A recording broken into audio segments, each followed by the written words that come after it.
सो hi everyone, क्या हाल है भाई सबके। यार हमारी नीट 2024 केमिस्ट्री की सीरीज में chapter number first of 11th class from basic concept of chemistry का आज आखिरी पड़ाव आ चुका है, जहां पे हम लोग आज लास्ट क्लास में कंसंट्रेशन टर्म्स के साथ इस चैप्टर को फिनिश कर देंगे। सभी को पता होगा कि पैरेलली हमारा यहां पे 12th का जो भी पूरा का पूरा सिलेबस है वो भी चल रहा है, जिसमें हमने सॉलिड स्टेट कवर कर लिया और केमिकल काइनेटिक्स चल रहा है। अगर तुमने वो वीडियोस नहीं देखी हैं तो डिस्क्रिप्शन में लिंक दिया हुआ है, और अगर तुम्हें डीपीपीज भी नहीं मिली हैं तो उसके लिए भी डिस्क्रिप्शन में टेलीग्राम चैनल का लिंक दिया हुआ है। जाओ डीपीपी सॉल्व करो, उन वीडियोस को भी देख लो और मजा करो। नीट 2024 केमिस्ट्री के लिए हम लोग यहां पे सारा कुछ कर रहे हैं। एक बात और, एक बहुत important announcement for all of you, her Sunday में अब मेरी एक सीरीज यहां पे मैं स्टार्ट कर रहा हूं, जहां पे हम लोग करने वाले एनसीईआरटी रीडिंग। आज मैंने इसी चैनल पर डाला है कि एनसीईआरटी को कैसे रीड किया जाता है मोस्ट इफेक्टिवली, मोस्ट कन्वीनियंटली। उस वीडियो को भी देख लेना, तुम्हारे यहां पे कहीं पे भी तुम्हें आइकन दिख रहा होगा, क्लिक करो और उस वीडियो को भी देख लो। चलिए आगे बढ़ते हैं, कंसंट्रेशन टर्म्स के साथ इस चैप्टर का कर देते हैं हम लोग मामला खत्म एकदम। चलिए, तो सबसे पहले कंसंट्रेशन टर्म्स को समझना है बच्चों। कंसंट्रेशन टर्म्स होती क्या है, और उसको समझने से पहले जानना पड़ेगा सॉल्यूशन क्या होता है। चलिए तो शुरू करते हैं सॉल्यूशन से। आ जाइए, अ सॉल्यूशन। बच्चों सॉल्यूशन हमने बहुत बार क्लास 8 क्लास 9 में भी पढ़ा हुआ होता है। अ solution is a homogeneous mixture made up of multiple components. ठीक है, ये क्या होता है बच्चों? एक a homogeneous mixture, a homogeneous mixture, a homogeneous mixture of what? Two और मोर कंपोनेंट्स। हमें केवल 2 कंपोनेंट्स वाला पढ़ना होता है, ठीक है। तो it is a homogeneous mixture of A solute and a solvent. क्या सभी को बात समझ में आ रही है? So it is a homogeneous mixture of A solute and a solvent. सवाल ये आता है सर ये सॉल्यूट सॉल्वेंट होते क्या? चलिए ये तो बताइए पहले, है ना। बहुत से लोगों ने पढ़ रखा है, बहुत से लोगों को पता ही नहीं है। यहां लिख देते हैं, जरा ध्यान से ध्यान दो। सॉल्यूट क्या होता है?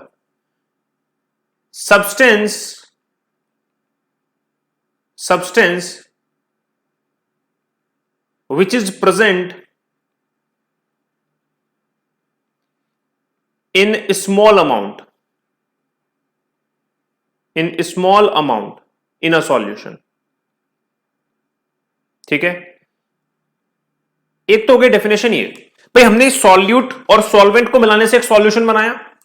अब सॉल्यूट या सॉल्वेंट में से जो भी छोटा होगा, मतलब दो जो मैंने कंपोनेंट डाले हैं उनमें से जो भी छोटे अमाउंट में होगा, कम अमाउंट में होगा, उसको हम सॉल्यूट बोल देंगे। या फिर एक और डेफिनेशन है इसकी, क्या?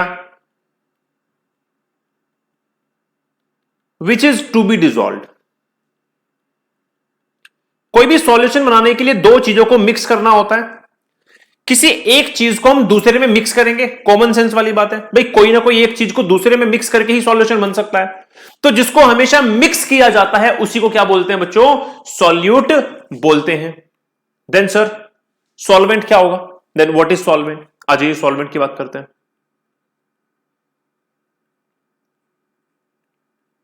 Substance which is present in large amount in solution। ठीक है, कैसा है?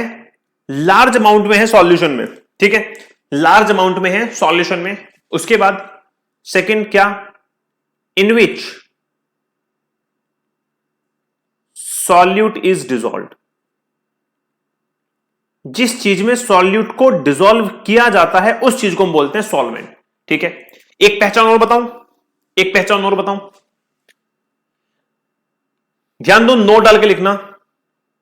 क्या? The state of matter of solvent is always equal to that of the solution. क्या लिखोगे? The state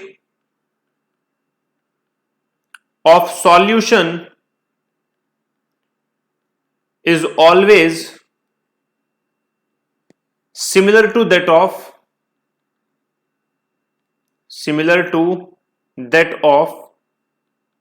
the solvent.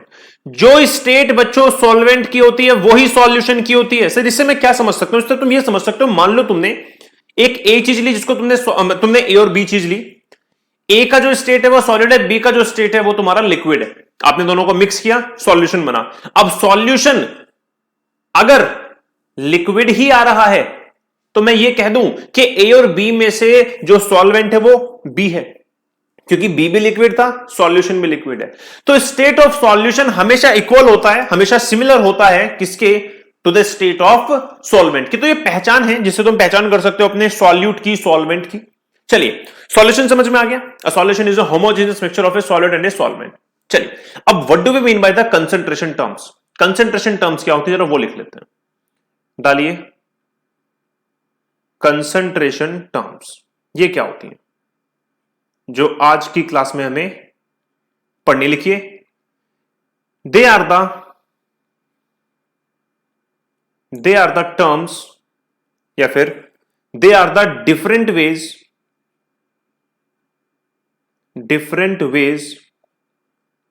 To express the amount of its components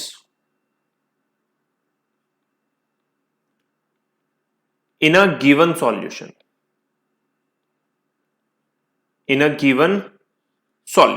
सही बात है। They are the different ways to express the amount of its components in a given solution. समझ में नहीं आ रहा है, थ्योरी बहुत ज्यादा हो गई है, मामला एकदम कुछ मजा नहीं आ रहा, कंसंट्रेशन में करना क्या समझ नहीं आ रहा। एक एग्जांपल देता हूं, बचपन में सबने रसना पिया होगा, रसना है ना, रसना पिया होगा सबने। अब जब तुम रसना पीते हो, मान लो कि मिडिल क्लास फैमिली से हो, तो मम्मी हमेशा 1 या 2 रुपए देती हैं, है ना, कि जा आज बहुत दिन हो गए, जाके कुछ खा ले, है ना, ले अपने लिए। तुम जाके भाग के जाते हो, ओ माय गॉड गर्मी है, तो चुपती गर्मी का मौसम आया तो मैं रसना पीऊंगा। तुमने रसना लेके आए, अब तुम घर में 2 बच्चे हो, मम्मी ने दिए 2 रुपए, 2 रुपए का एक पैकेट आता है रसना का, ठीक है ना। तो ये रसना है तुम्हारे, तुम घर में 2 बच्चे हो, ठीक है, घर में 2 बच्चे हो, रसना का एक पैकेट है, रसना के एक पैकेट पे साफ साफ लिखा है कि इससे बेटा 1 ही ग्लास बना सकते हो, इससे क्या कर सकते हो, 1 ही ग्लास बना सकते हो। अच्छा जी, 1 ही ग्लास बना सकते हैं, चलिए बहुत बढ़िया, कोई दिक्कत नहीं है। लेकिन तुम 2 भाई हो, वहां गुट बच जाएंगे तुम्हारे में आपस में कि मैं भी लूंगा और मैं भी लूंगा। तुमने क्या किया, 1 ग्लास इधर लिया पानी और 1 ग्लास पानी इधर लिया, और अपना मन मार के दोनों ने आधा आधा कर ही लिया, क्योंकि रह तो सकते नहीं है, पीना दोनों को है, ठीक है। अब दोनों ने आधा आधा पिया, दोनों ने एक चीज नोटिस की, मजा नहीं आया है, ये मजा नहीं आ रहा है। क्यों मजा नहीं आ रहा? क्योंकि दोनों का पानी तो बराबर है, 1 ग्लास, है ना। बचपन में ये तो होता है कि पीना भी तो ज्यादा है, कम से काम नहीं चलेगा मेरा, चाहे फीका पी लूंगा, चाहे खराब खा लूंगा, लेकिन खाऊंगा बहुत सारा, ठीक है, पीऊंगा बहुत सारा। तो तुमने दोनों ने बराबर 1 ग्लास लिया पानी और उसमें आधा आधा रसना पलट दिया। अब तुम क्या फील करोगे, यार वो टेस्ट नहीं आ रहा जो आना चाहिए था। क्यों नहीं आ रहा? क्योंकि यहां पे अगर आप देखोगे तो अगर मैं इसको रिप्रेजेंट करूं, इसके कंपोनेंट्स को, तो कैसे कर सकता हूं मैं इसको रिप्रेजेंट? तो मैं बोलूंगा इसमें आधा packet Rasna in 1 glass of water. Similarly for this, आधा packet Rasna for 1 glass of water. अभी जो मैं कर रहा हूं बच्चों, ये रिप्रेजेंटेशन ही तो है। Isn't it the representation of the components कि आधा पैकेट रसना इन 1 ग्लास पानी। सो जिस तरीके से मैं यहां पे रसना को रिप्रेजेंट कर रहा हूं, मैं कंपोनेंट्स को रिप्रेजेंट कर रहा हूं, ऐसे ही केमिस्ट्री में जब तुम करते हो ना रिप्रेजेंटेशन, सॉल्यूट को सॉल्यूशन के रेस्पेक्ट में, सॉल्वेंट को सॉल्यूशन के रेस्पेक्ट में, तो ऐसे करके बहुत सारी कंसंट्रेशन टर्म्स निकल के सामने आती हैं, ठीक है। जैसे कि ये कंसंट्रेशन टर्म्स को मैं बोल सकता हूं क्या, पैकेट इन 1 ग्लास, है ना, packet in glass is the one concentration term to show the component in the Rasna. चलिए अब आइए जरा ध्यान से समझिए। अब डिफरेंट कंसंट्रेशन को टर्म्स को समझने के लिए पहले समझ लेते हैं कुछ बेसिक बातें। तो बेसिक बातें क्या हैं? बेसिक बातें ये हैं कि हमेशा आपको 2 कंपोनेंट वाला सॉल्यूशन लेना है आपके सिलेबस में। तो मैंने ले लिया बी और मैंने ले लिया ए, इन दोनों को मिलाने से यहां पे एक सॉल्यूशन बनेगा। चलिए हमेशा ध्यान रखना, मैं जब भी अब यहां पे पूरे चैप्टर में जो भी करूंगा, मैं बी को हमेशा सॉल्यूट समझूंगा और ए को हमेशा सॉल्यूशन सॉल्वेंट समझूंगा, और इन दोनों के मिलने से क्या बनेगा, सॉल्यूशन बनेगा, ठीक है। चलिए दूसरी बात, बी जो भी है इसके नंबर ऑफ मोल्स एनबी कहलाएंगे, इसका गिवन मास डब्ल्यूबी कहलाएगा और इसका मोलर मास एमबी कहलाएगा, सब लोग जानते हैं, है ना।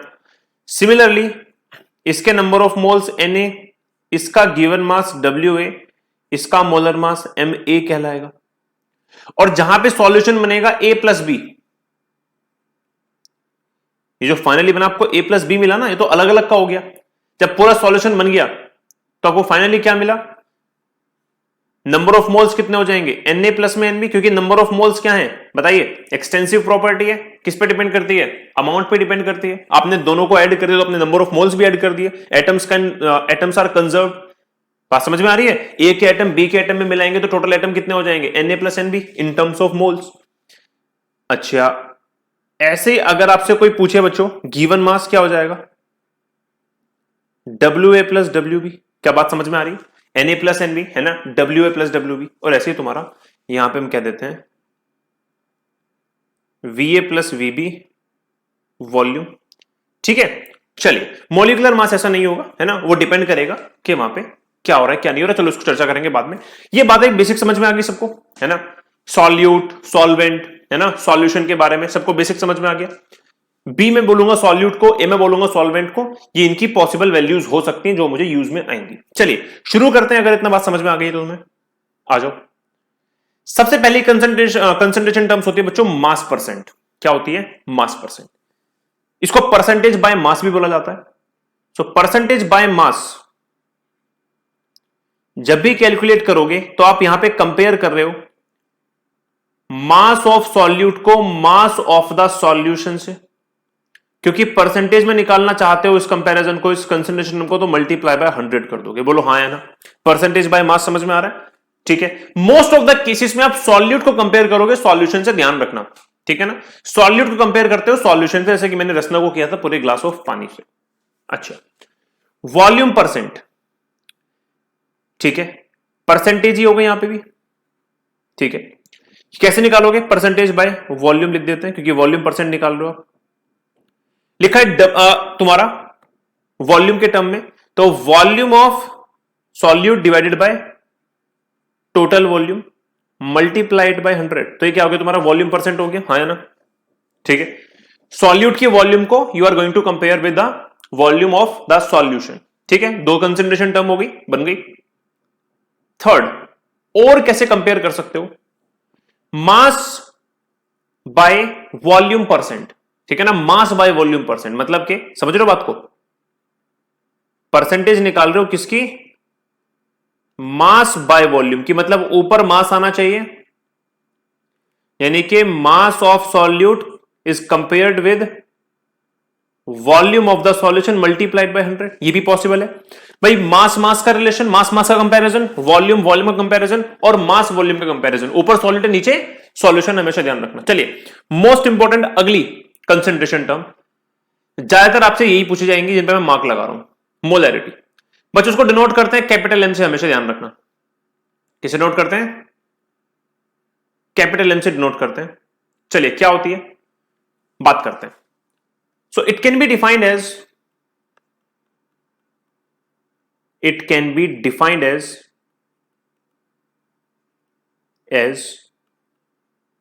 The number of moles of solute.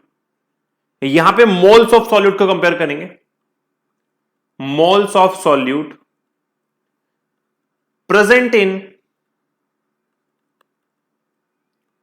1 litre of the solution. यहां पे 1 लीटर का मतलब ये नहीं है कि आपको हमेशा 1 लीटर से कंपेयर करना है, ये तो डिपेंड करेगा कि आपको गिवन वॉल्यूम कितनी है।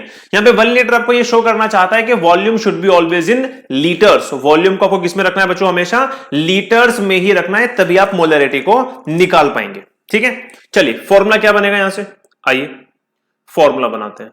तो मोलैरिटी के लिए क्या कहा गया, capital M is number of moles, percentage नहीं निकालने, कहीं भी परसेंटेज नहीं लिखा, कंपेयर कर रहे हैं number of moles of solute को वॉल्यूम ऑफ द सॉल्यूशन, यानी कि वी टोटल या फिर वी ए प्लस बी या फिर V A plus V B, और ये होनी चाहिए आपकी लीटर में। मान लो लीटर में नहीं है, मान लो मिलीलीटर में। अगर मिलीलीटर में होगी तो हम उसको लीटर में कन्वर्ट कैसे करते हैं बच्चों, 1000 से डिवाइड करते हैं। मान लो मिलीलीटर में 1000 से डिवाइड करेंगे, 1000 ऊपर आ जाएगा, ये फॉर्मूला आपका यहां पे बन जाएगा। क्या बात सबको समझ में आ रही है, हाँ या नहीं। ठीक है, इसी फॉर्मूले को आप ये भी लिख सकते हो, WB अपॉन में MB इनटू में volume A plus be in millilitre में है तो ऊपर 1000 से मल्टीप्लाई।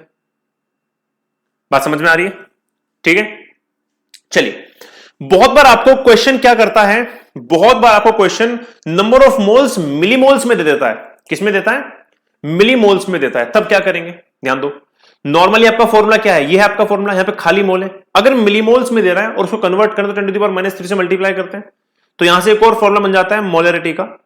नंबर ऑफ मोल्स ना लिख के मिलीमोल्स कह दो, मिलीमोल्स ऑफ सॉल्यूट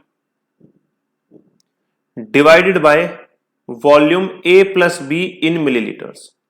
अब 1000 नहीं आएगा, आंसर है नहीं। क्यों नहीं आएगा सर? भाई मिलीमोल्स को अगर आप डायरेक्टली नंबर में लिख रहे हो तो होता यहां पे 10⁻³ है, उधर वो 1000 है मिलीलीटर के केस में, तो 10⁻³ से 1000 कट गया, तो मिलीमोल्स के लिए आप डायरेक्टली फॉर्मूला लगा सकते हो ये वाला।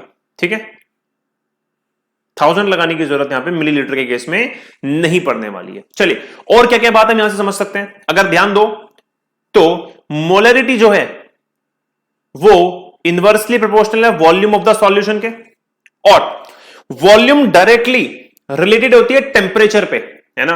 तो हम कह सकते हैं 1 टेम्परेचर एज वेल, मतलब मोलरिटी को चेंज करने के लिए टेम्परेचर देखा जाएगा, टेम्परेचर इफेक्ट करता है मोलरिटी को।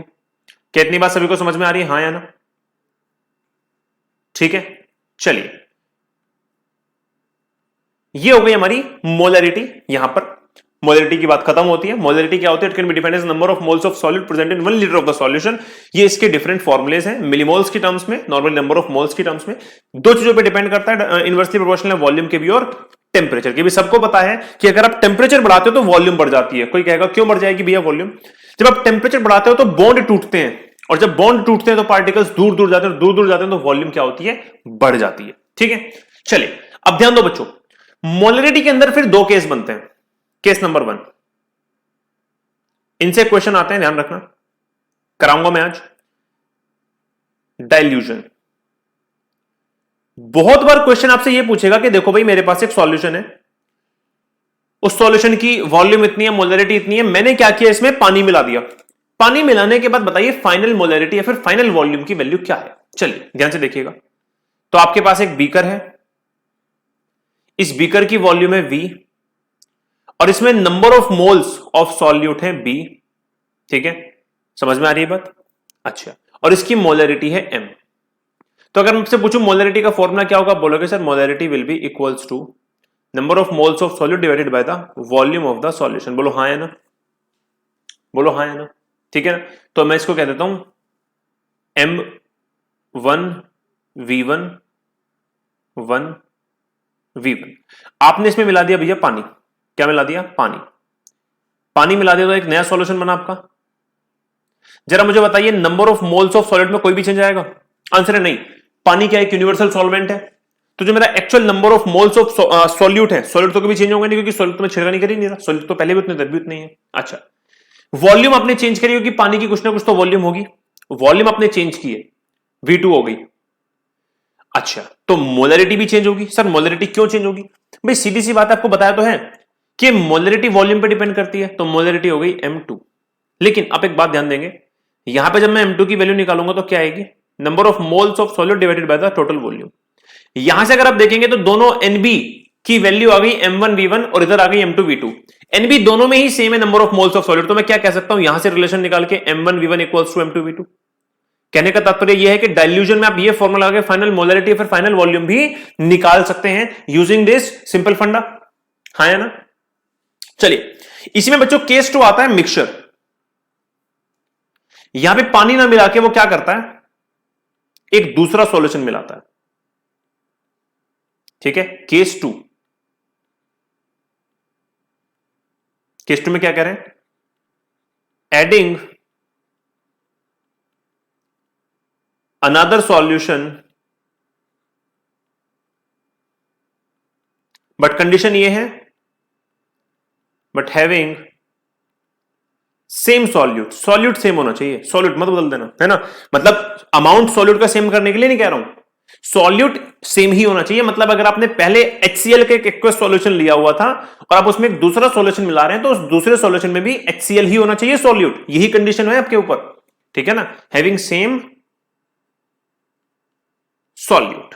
ठीक है, चलिए जी, बात समझ में आती है। एग्जांपल लेते हैं। तो मेरे पास एक मान लेते हैं एक सॉल्यूशन है मेरे पास। ठीक है, again number of moles of solute N भी है। ठीक है, मोलरिटी m1 है, वॉल्यूम v1 है। आपने यहां पे कुछ मिलाया।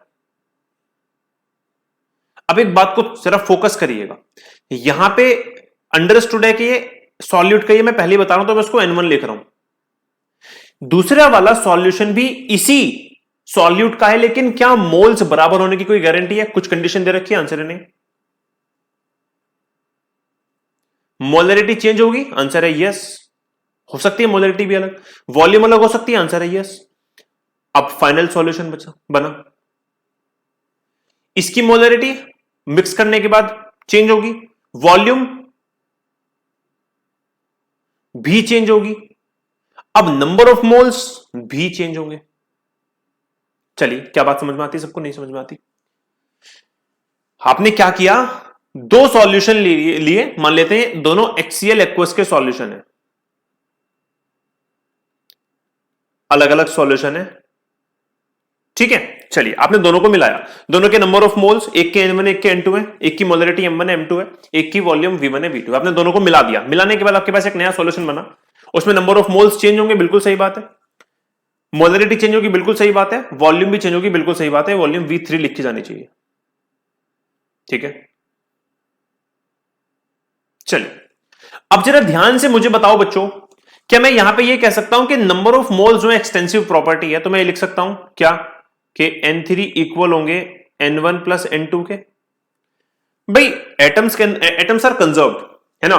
तो अगर मैं पहले वाले बीकर के एटम को दूसरे वाले बीकर के एटम में मिलाऊंगा, रिएक्शन तो हो ही नहीं रही क्योंकि मिक्सचर बना रहे हैं ना, तो n3 आ जाएगा मेरे पास। अच्छा, अब एक बात करिए यहां पे, बताइए मुझे n3 का फॉर्मूला क्या होना चाहिए इस वाले बेसिस पे, है ना? इस फॉर्मूले को पकड़ लो, इस वाले फॉर्मूले के अकॉर्डिंग n3 का फॉर्मूला होना चाहिए बच्चों m3v3, n1 का फॉर्मूला होना चाहिए m1v1, n2 का फॉर्मूला होना चाहिए m2v2। सही बात है। तो यहां से मैं m3 को यहीं रखता हूं, m1v1 प्लस में m2v2 divided by v3। v3 final volume है यार, फाइनल वॉल्यूम भी तभी आई होगी ना जब v1 v2 में ऐड हुए होंगे। तो मैं क्या कह सकता हूं कि m टोटल या फिर m final, molarity of the final solution will B m1 v1 plus में m2 v2 अपॉन में v1 प्लस में v2। ये मेरा फाइनल फॉर्मूला बनकर तैयार हो चुका है। ये मेरा केस 2 में फॉर्मूला बन गया जो हमें लगाना है। हमारे पास दो फॉर्मूले बन गए हैं, हमारे पास तीन फॉर्मूले हो गए मोलरिटी के। सिंपल मोलरिटी, उसके अंदर फिर दो केस, एक डाइल्यूजन का केस और जब एक दूसरा अनदर सॉल्यूशन मिला देते हैं हैविंग सेम सॉलिड। जरा ध्यान से देख लो, कोई भी समस्या है तो पूछो। तुम लोग कमेंट सेक्शन में मुझे बता सकते हो कि सर मुझे यहां पे प्रॉब्लम है, यहां पे प्रॉब्लम नहीं है। ठीक है, फिर से एक बार देख लो, मेरे पास एक सॉल्यूशन था HCl का n1 m1 v1 के साथ में, दूसरा सॉल्यूशन था n2 m2 v2 के साथ में। यहां पे n नंबर ऑफ मोल्स हैं ऑफ सॉल्यूट, m क्या है तुम्हारा मोलरिटी है, v क्या है तुम्हारी वॉल्यूम है। दोनों को ऐड कर दोगे तो एक नई यहां पे नंबर ऑफ मोल्स मिल जाएंगे n3, मोलरिटी नहीं मिल जाएगी m3, वॉल्यूम हो जाएगी नई v3। यहां से हमने ड्राइव कर लिया क्योंकि क्या है तुम्हारी एक्सटेंसिव प्रॉपर्टी है। तुम्हारी एक्सटेंसिव प्रॉपर्टी वो होती है नंबर ऑफ मोल्स एक्सटेंसिव है जो अमाउंट पे डिपेंड करती है। आप अमाउंट बढ़ाओगे तो उसी के अकॉर्डिंग उसको भी बढ़ाना पड़ेगा। तो n1 प्लस n2 n3 के इक्वल होगा, दैट्स इट। चलिए अगली प्रॉपर्टी की बात करते हैं बच्चों। अगली प्रॉपर्टी का नाम है मोलैलिटी। क्या नाम है इसका? मोलैलिटी, है ना? मैं तोतला बोल रहा है, मतलब मोलैलिटी के बाद नीचे मोलैलिटी मैंने में तोतला बोल दिया उसने, है ना? मोलैलिटी ऐसा कुछ करके। चलिए आइए, ये होता है बच्चों स्मॉल m से डिनोट। किससे? स्मॉल m से डिनोट। आइए ये क्या होता है? तो it can be defined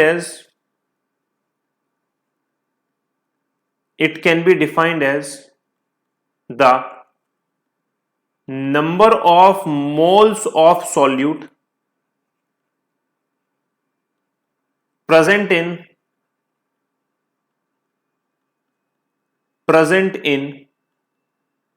1 kg of the solvent। यह पहला कंपैरिजन हम कर रहे हैं जहां पे बच्चों हम सॉल्यूट का सॉल्वेंट से कंपैरिजन कर रहे हैं और बताया हुआ है कि सॉल्वेंट का मास जो है वो केजी में ही होना चाहिए। फॉर्मूला क्या डिनोट करेंगे यहां से, ध्यान दो।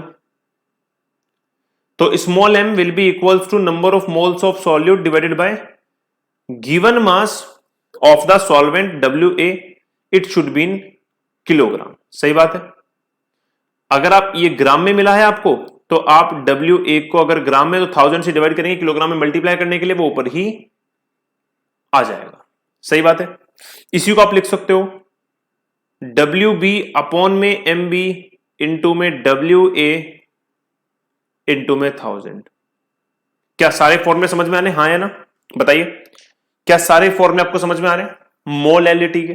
ठीक है ना। तो इन्हीं तीनों के फॉर्मूले के ऊपर आपको क्वेश्चन करना है। आप इसको भी मिलीमोल में कन्वर्ट कर सकते हैं चाहो तो, मिलीमोल अपॉन में मास ऑफ द सॉल्वेंट। एक बात यहां पे नोट करिए, molality as a concentration term ना वॉल्यूम पे डिपेंड कर रहा ना टेम्परेचर पे डिपेंड कर रहा। मतलब कि ये मोस्ट कन्वीनियंट कंसंट्रेशन टर्म होगी, क्योंकि मोलैलिटी चेंज हो सकती है टेम्परेचर के चेंज होने से। मान लो आपने एक सॉल्यूशन लिया यहां पे, क्योंकि वो अलग टेम्परेचर में तो मोलैलिटी कुछ और आ रही है, वहां पे अलग टेम्परेचर हो गई तो मोलैलिटी बदल गई। तो आप कह सकते हैं it is more convenient, it is more convenient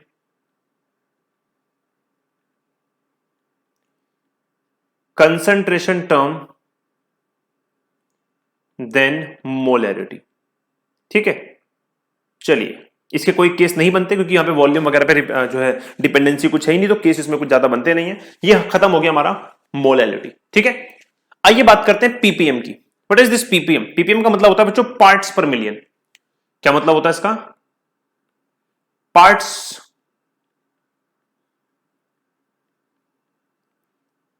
parts पर मिलियन। देखिए बच्चों, ये कंसंट्रेशन टर्म बहुत रेयरली यूज होती है, लेकिन हमें पता होनी चाहिए एटलीस्ट कि ये कंसंट्रेशन टर्म में होता क्या है। देखो, इस वाले कंसंट्रेशन टर्म में जब मैं बात करता हूं पार्ट्स पर मिलियन की, ये तभी यूज होता है जब हमारा जो सॉल्यूट है ना, वो सॉल्वेंट या फिर सॉल्यूशन के पार्टिकल्स के कंपैरिजन में बहुत ही ज्यादा छोटा है। इतना छोटा कि हम कंपैरिजन नहीं कर सकते, इतना छोटा कि हमें यह देखना पड़े कि 1 मिलियन ऑफ सॉल्वेंट पार्टिकल्स में इतना सा सॉल्यूट है। 1 मिलियन ऑफ सॉल्वेंट पार्टिकल्स में, है ना। इसलिए इसको कहते हैं पार्ट्स पर मिलियन। लिखते हैं इसको। It can be defined as, it can be defined as the number of parts of solute present in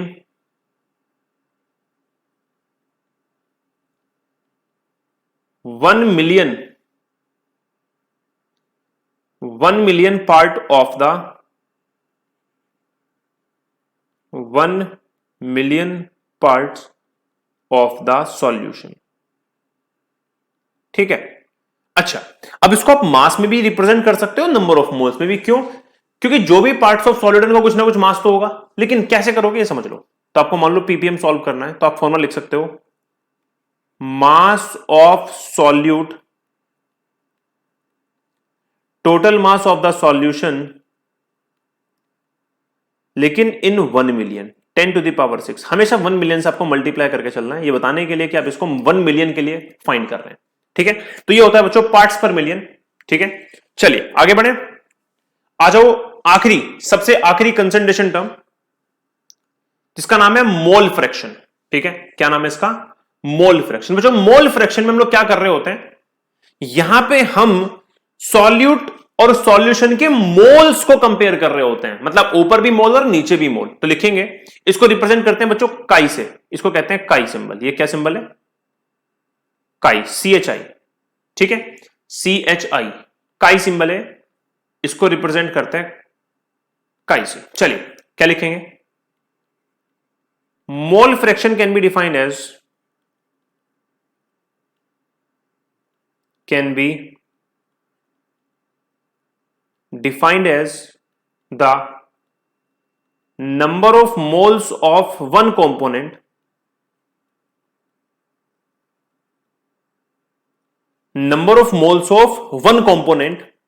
किसी भी कंपोनेंट को कंपेयर कर सकते हो, किसी भी कंपोनेंट के नंबर ऑफ मोल्स कंपेयर कर सकते हो, सॉल्वेंट के भी और सॉल्यूट के भी, कोई यहां पे लिमिटेशन नहीं है। Number of moles of one component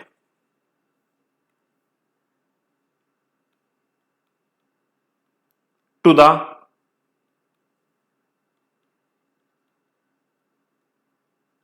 number of moles of all component.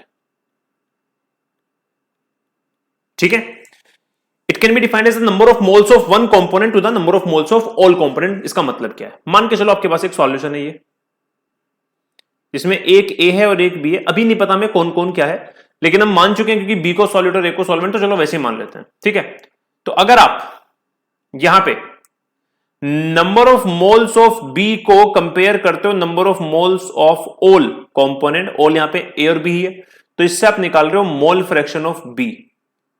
Similarly mole fraction of A निकल के आ जाएगा एन ए अपॉन में एन ए प्लस में एन बी। यहां पे एक बात नोटिस करेंगे, हमेशा अगर किसी भी एक कंपोनेंट के सारे मोल फ्रैक्शन को आप प्लस कर दो, यहां पे दो ही मोल फ्रैक्शन पॉसिबल है क्योंकि दो ही कंपोनेंट है। तीसरा होता तो कह देते हैं एनसी अपॉन में N A plus NB plus NC, ये बन जाते हैं एनबी अपॉन में N A plus NB plus NC. इस तरीके से किसी भी एक सॉल्यूशन के सारे मोल फ्रैक्शन का जो सम होता है वो हमेशा 1 होता है। कैसे देखो जरा, कितना होता है 1। आ जाओ प्रूफ करते हैं। तो अगर आप एन बी अपॉन में एन ए प्लस में एन बी को ऐड करते हो एन ए अपॉन में एन बी प्लस में एन ए से, तो बच्चों ये सॉल्व करें क्या आ जाएगा आपका, ये आपका आ जाएगा कितना,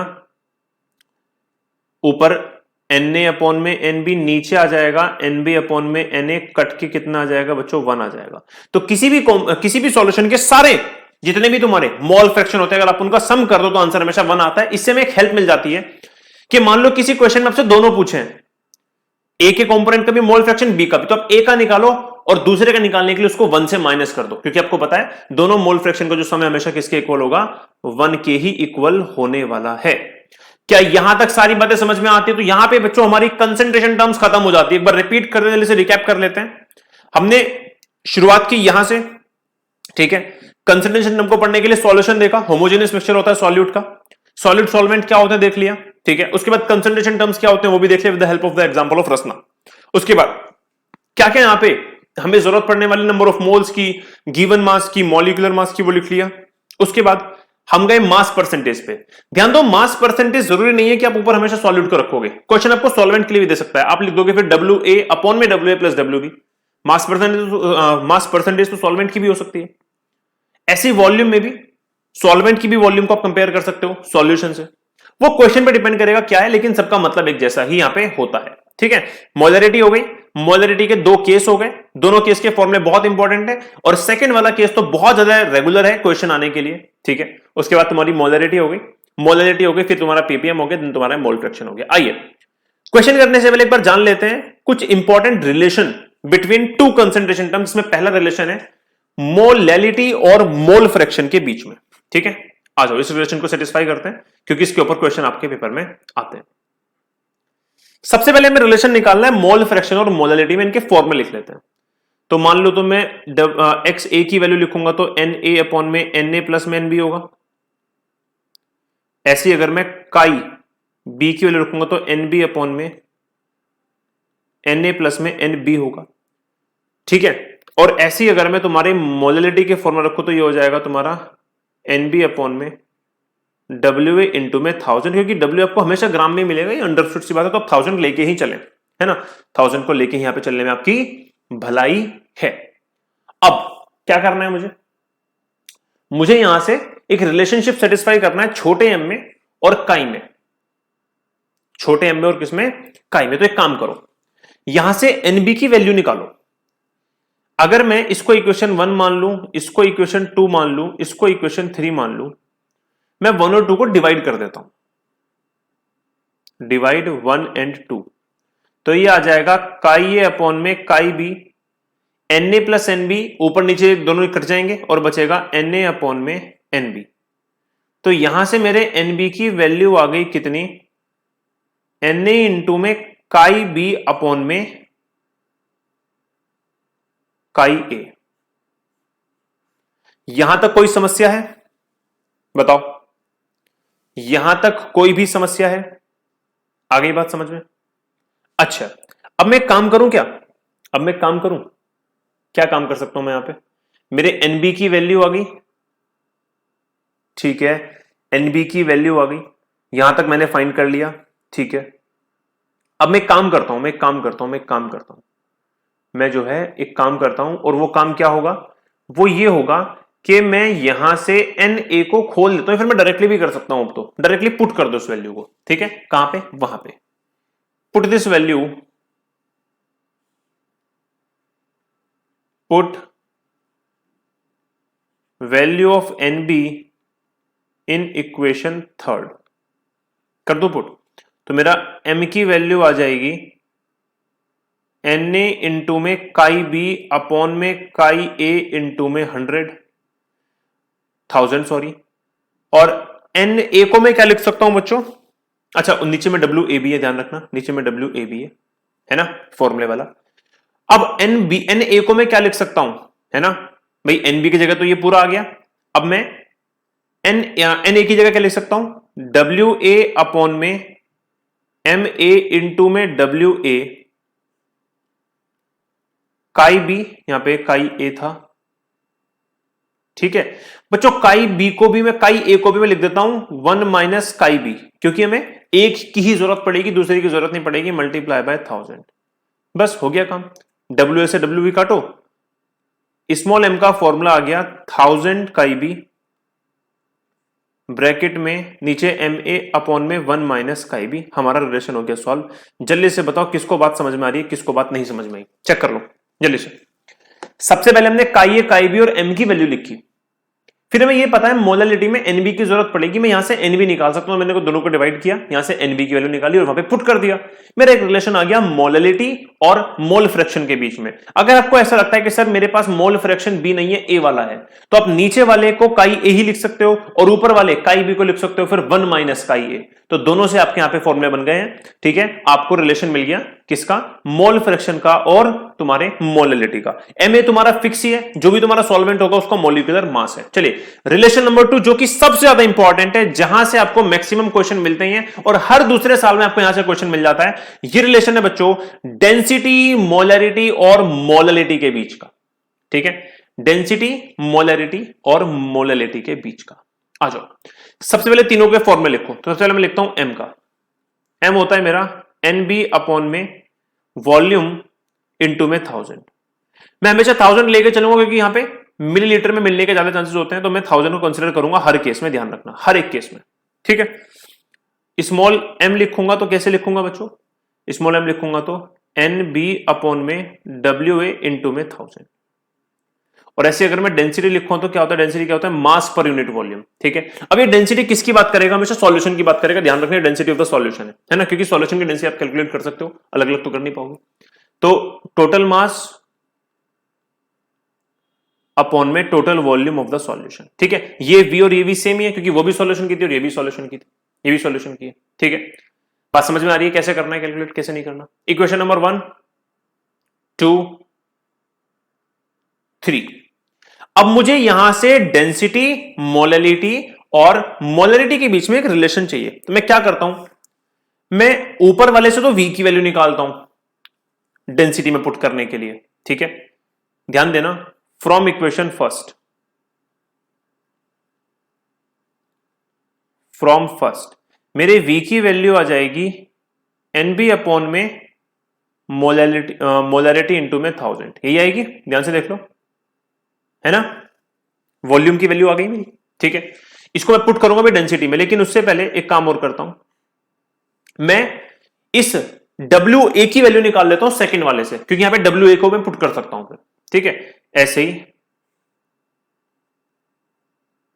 फ्रॉम सेकंड डब्ल्यू ए की वैल्यू निकाल लो, कितने आ जाएगी, एनबी इंटू में 1000 अपॉन में मोलैलिटी। और अब इन दोनों वैल्यू को पुट कर दो किसमें, इक्वेशन नंबर 3 में।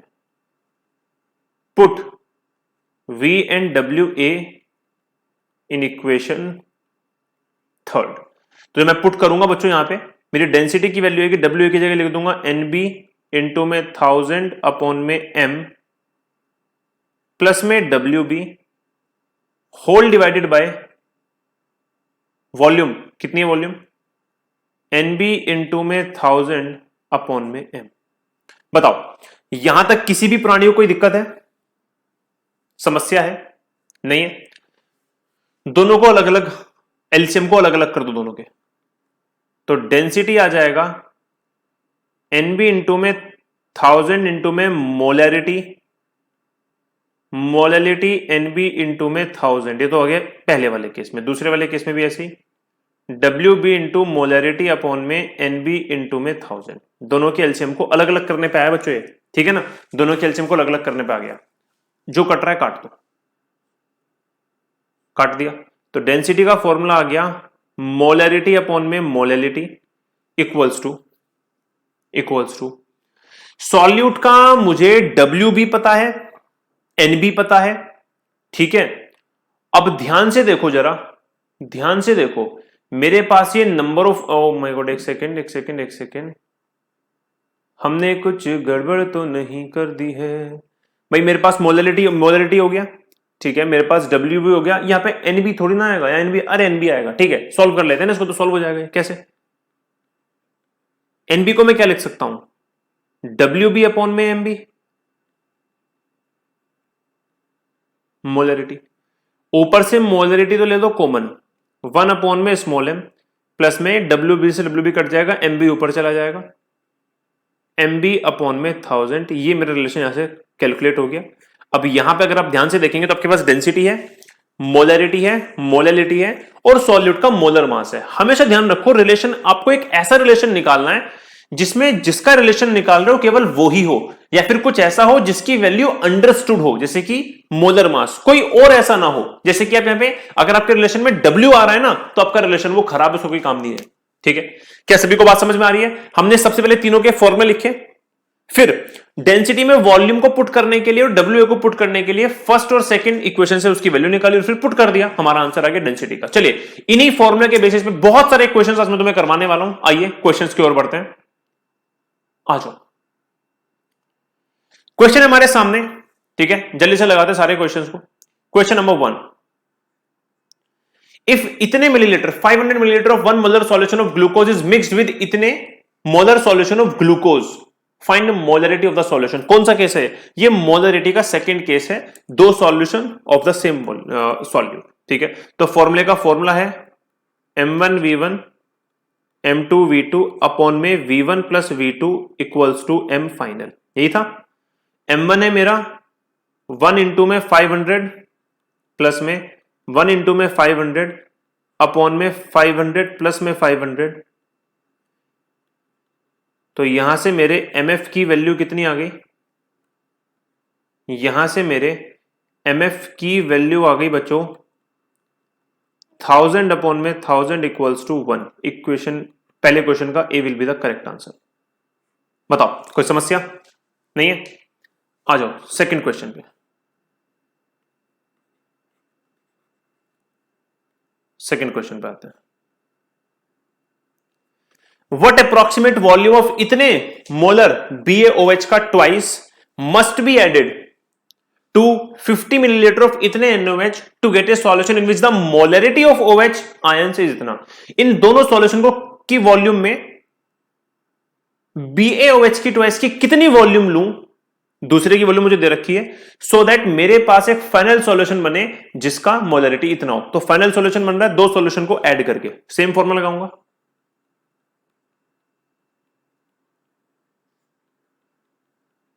ठीक है, m1 की वैल्यू कितनी है? 0.80। अब यहां पर देख लो, गड़बड़ कर देंगे। देखो 0.40 BaOH के ट्वाइस की है। यहां पे OH की कंसंट्रेशन की बात होनी चाहिए क्योंकि मैं मोलरिटी OH नेगेटिव आयन की करनी है फाइनल वो। तो OH नेगेटिव आयन की 0.40 मोलर कंसंट्रेशन में OH नेगेटिव की डबल हो जाएगी क्योंकि एक BaOH में दो जो है हाइड्रोक्साइड है, तो 0.80 हो जाएगी। इसकी वॉल्यूम मुझे बतानी है, दूसरे की वॉल्यूम और ये मुझे मोलरिटी पता है। टोटल वॉल्यूम V1 प्लस में 50 और फाइनल मोलरिटी होनी चाहिए 0.50। यही बात है, ध्यान से देख लो, सही बात है। चलिए सॉल्व कर देंगे इसको। कैसे करेंगे सॉल्व?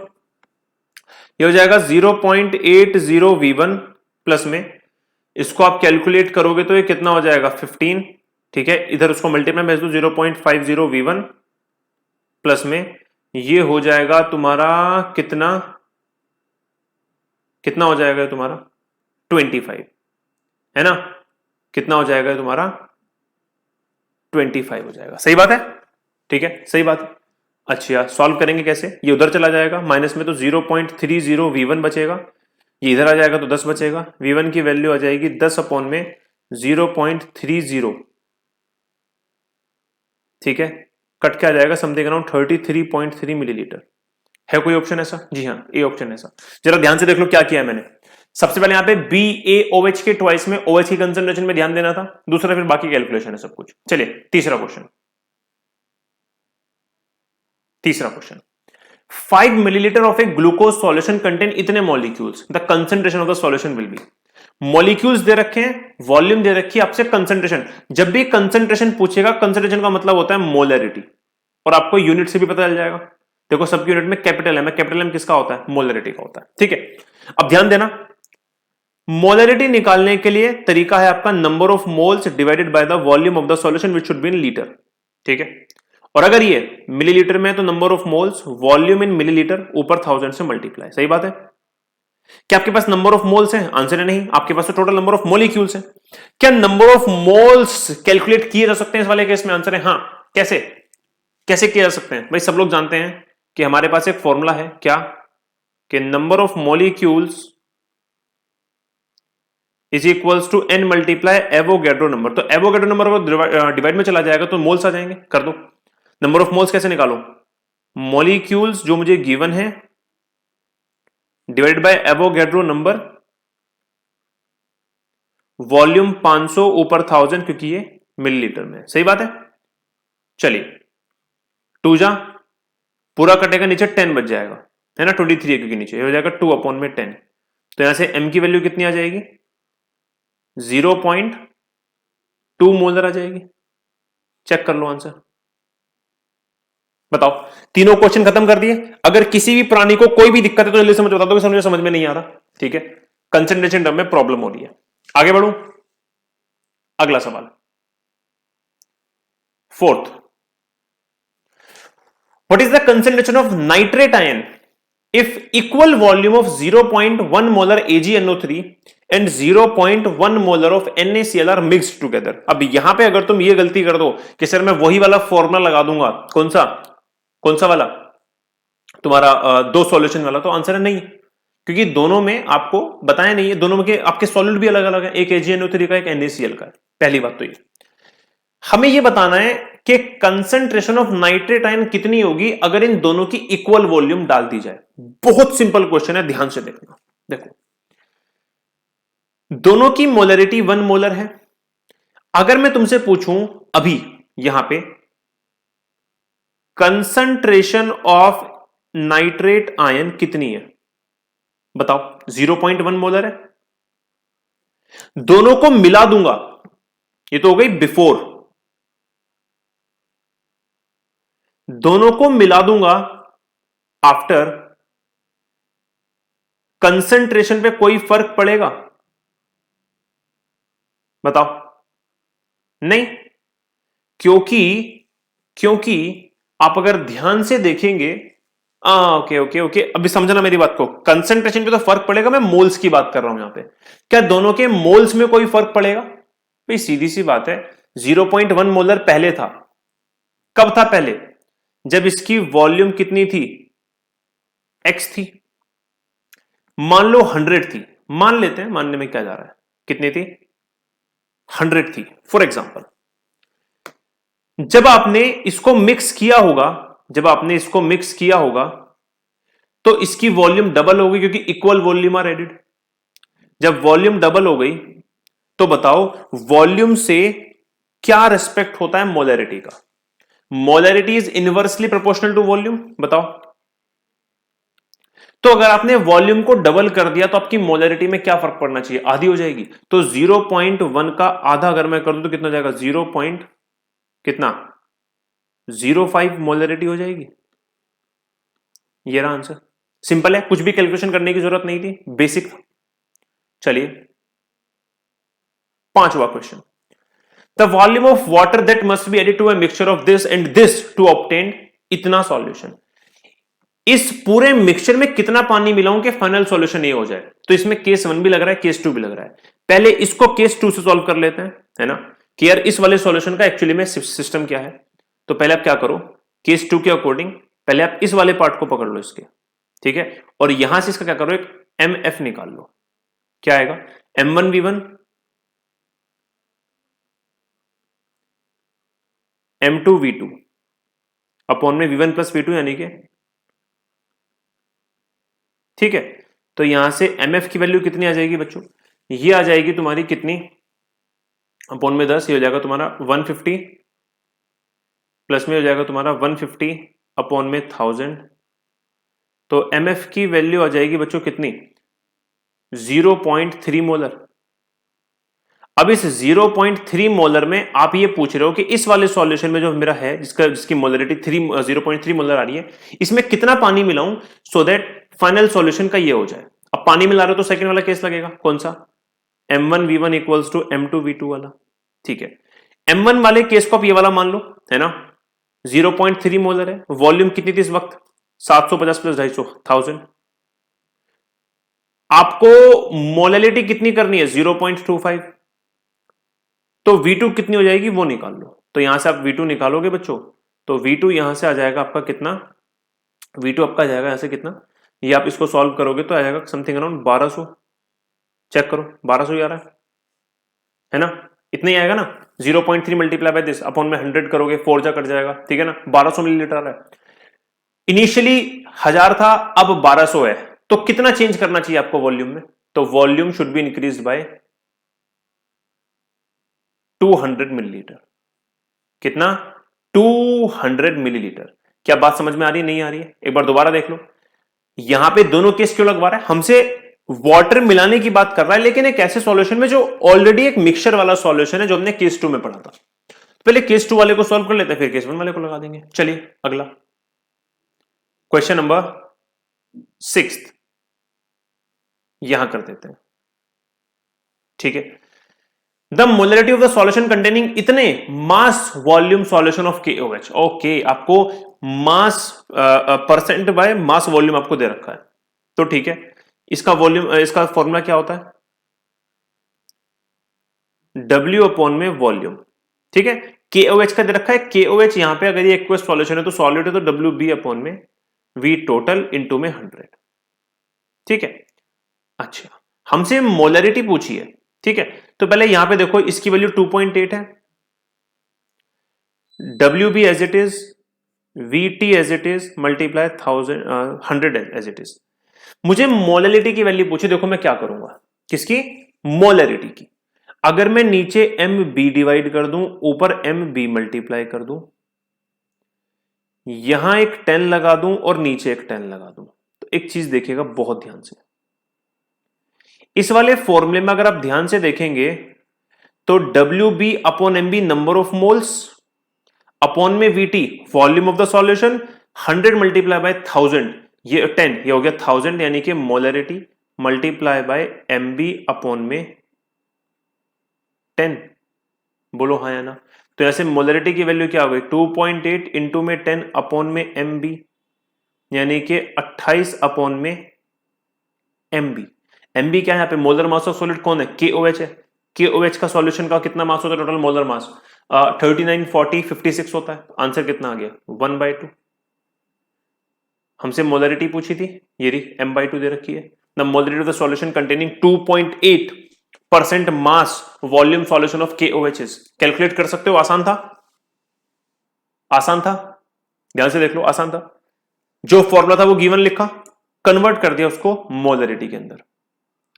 अगला सवाल, 7th question, the mole fraction of water in A solution is इतना एंड इतना, इतने इतने ग्राम एंड इतना। आपको मोल फ्रैक्शन ऑफ वाटर बतानी है सॉल्यूशन में, तो आपको निकालना है काई H2O। तो number of moles of H2O पर आएंगे, H2O का मास अपॉन में molar mass, number of moles निकल जाएंगे और टोटल नंबर ऑफ मोल्स नीचे आ जाएंगे। NaCl कितना होता है बच्चों, 58.5 होता है ना, 35.5 प्लस 23। सॉल्व करेंगे, 5 5 2 जा कितना आ गया, 5 अपॉन में 7 आ गया, निकल गया। 5 अपॉन 7 में सॉल्व कर लोगे कितना आ जाएगा, गलत तो नहीं आ रहा है भाई, 7 जा, एक सेकंड, कुछ ना गड़बड़ है, कुछ तो गड़बड़ है भाई। ये 50 नहीं आएगा यहाँ पे, है ना, 50 जा कटेगा, 50 जा कटेगा, तो ये आएगा तुम्हारा कितना 50/52, ये चलेगा समथिंग अराउंड 0.9 समथिंग है ना, 0.96 समथिंग। देख लो कहां आंसर आ रहा है, 3 इज द करेक्ट आंसर। आ जाओ 8वां सवाल। इतने millilitre of NaCl is added to इतने मिलीलीटर ऑफ BaCl2, the concentration of Cl negative ions resulting in the solution. आपको final concentration of the Cl negative मतलब फाइनल मोलरिटी बतानी है Cl नेगेटिव की। देखो पहले वाले में हम दो सॉल्यूशन अलग अलग विद सेम यहां पे आयन है, सेम सॉल्यूट वाला कंसेप्ट लगा देंगे, M1V1 वाला तो हो जाएगा M1V1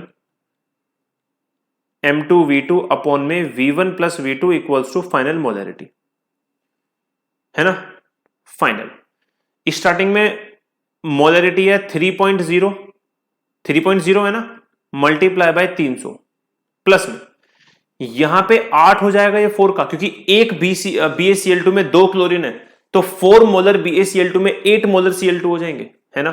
तो क्या हो जाएगा 8 इंटू में वॉल्यूम कितनी है इसकी 200, total volume 300 plus 200 500 equals to में M फाइनल। कितना आंसर आएगा मेरा, सॉल्व करेंगे तो ये आ जाएगा मेरा कितना 900 1600 अपॉन में 500, तो ये आ जाएगा मेरा MF की वैल्यू 5 है ना, 2500 अपॉन में 500 इक्वल्स टू 5। तो मोलरिटी फाइनल कितनी आ रही है बच्चों 5 आ जा रही है। ठीक है, समझ में आ रही है बात, नहीं समझ में आ रही है, डन। अगला सवाल 9th question, the molarity of A sulphuric acid solution is इतना, उसकी मोलरिटी दे रखी है मुझे, calculate the total weight of the solution having इतने ग्राम ऑफ सॉल्वेंट। बहुत बढ़िया क्वेश्चन, ध्यान से देखना। स्मॉल m 4H2SO4 4H2SO4 है ना, तो यहां पे आप लगाओगे NH2SO4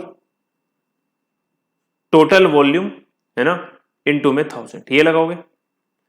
आपसे पूछा total weight of the solution जिसमें सॉल्वेंट इतना है, तो आपको पहले WB निकालना है, क्योंकि WB आते ही आप total weight of the solution बता दोगे, इसमें WB में 1000 प्लस कर दो, क्योंकि आपको WA दे रखा है वहां पे। अच्छा एक गड़बड़ हो रहा है यहाँ पे, ये मोलरिटी है तो नीचे क्या आएगा WA आएगा।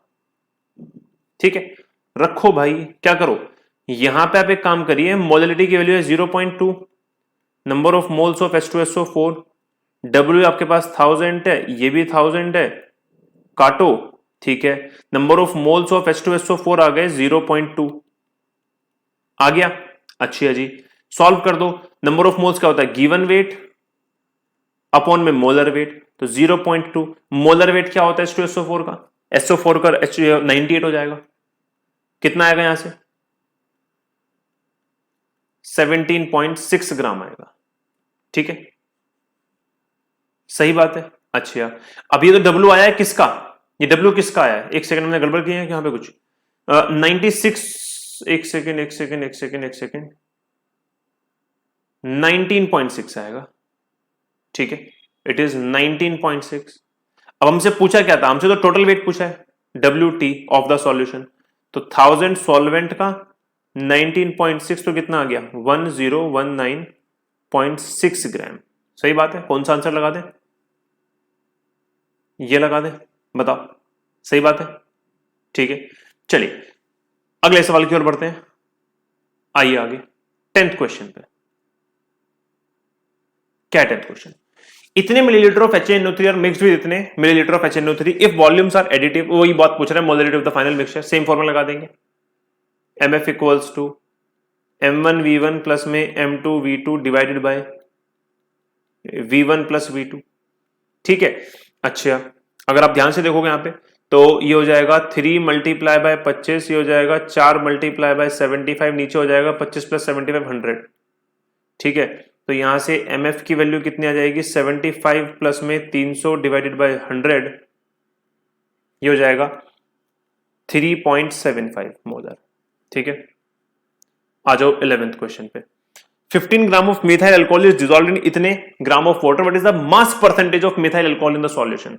मास percentage of methyl alcohol, mass percentage पूछ रहा है, तो मास परसेंटेज निकालने का फॉर्मूला है W ऑफ सॉल्यूट, क्योंकि मिथाइल अल्कोहल यहाँ पे सॉल्यूट है वाटर के अंदर, वाटर इज यूनिवर्सल सॉल्वेंट, तो ये सॉल्यूट हो जाएगा अपॉन में WA प्लस में WB इंटू में 100।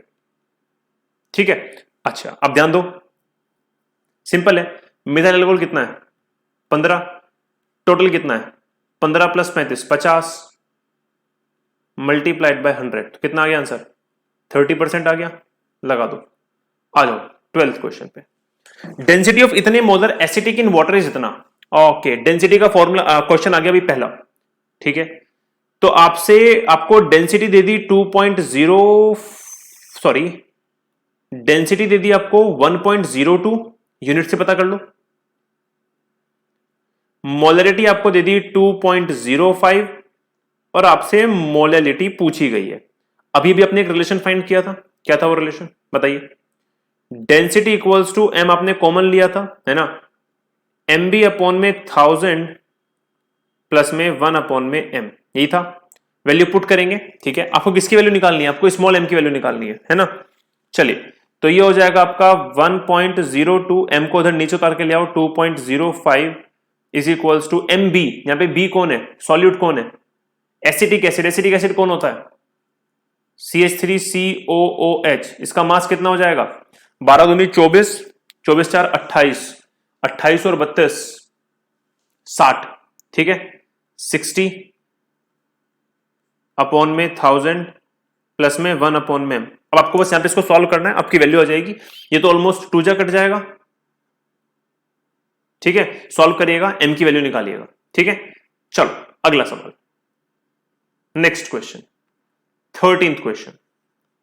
ए 5.2 मोलर एक्वस सॉल्यूशन। अच्छा, आपको मोलरिटी दे दी 5.2।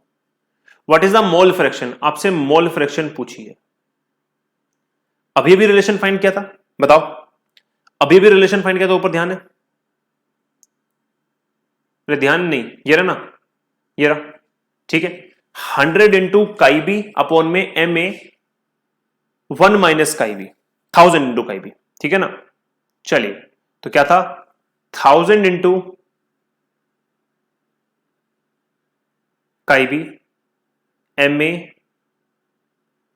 1 माइनस काई बी। अगर आप करोगे तो अब क्या निकल के आ जाएगा? यहां पे मोलैलिटी निकल के आ जाएगी।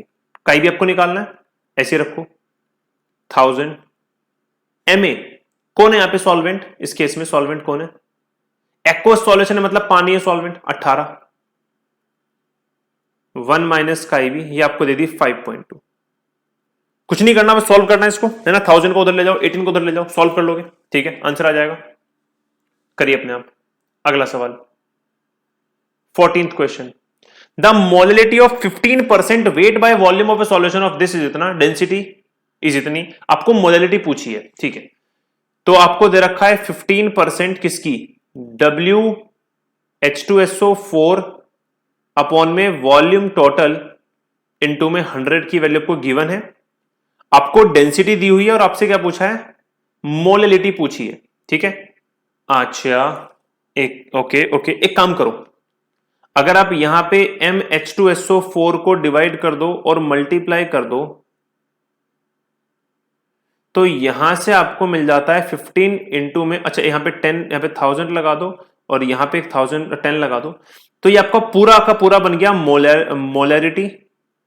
MH2SO4 होता है 98 अपॉन में 10। यहां से आपकी मोलरिटी गिवन है आपको। डेंसिटी क्वेश्चन ने आपको दे रखी है 1.09 और आपसे मोलरिटी पूछी है। रिलेशन लगा दोगे जो लास्ट में किया है, मोलरिटी वाला, है ना। एम बाहर है, कॉमन में है ना, एम बी अपॉन में 1000 प्लस 1 अपॉन में। ठीक है, लगाओ, आंसर निकालो। आई थिंक हमने यहां पे सारे क्वेश्चंस को, अच्छा तो 14th वाला क्वेश्चन था ना, लेकिन एक सेकंड 1.0 नहीं थी, 1.1 थे यहां पे, है ना, 1.1 था यहां पे, 1.1। लेकिन इससे नीचे वाले क्वेश्चन में भी ये तो क्वेश्चन दिया हुआ है, अगर आप ध्यान से देखोगे तो बस यहां पे 1.1 है और यहां पे सेम काम आपको दिया हुआ है, बस यहां पे 1.09 आपको मोलरिटी कैलकुलेट करनी है। चलिए भैया, तो यहां तक हमने आज कंप्लीट कर लिया है अपना कंसंट्रेशन टर्म्स के साथ में इस चैप्टर को, जिसका नाम था some basic concept of chemistry. I hope कि तुम्हें बहुत अच्छा समझ में आया होगा। नहीं आया होगा तो मुझे कमेंट सेक्शन में जाके बता दिया करो, ठीक है। इसके लिए मैं एक वन शॉट यहां पे रिवीजन भी लेके आऊंगा तुम्हारे लिए। तब तक के लिए बाय। और हां, जिसने बाकी वीडियोस नहीं देखी हैं उसको मैं बता रहा हूं कि डिस्क्रिप्शन में सारे लिंक प्रोवाइडेड हैं, जाओ और वीडियो को देखो, मजे करो। तब तक के लिए बाय गाइस, बाय एवरीवन।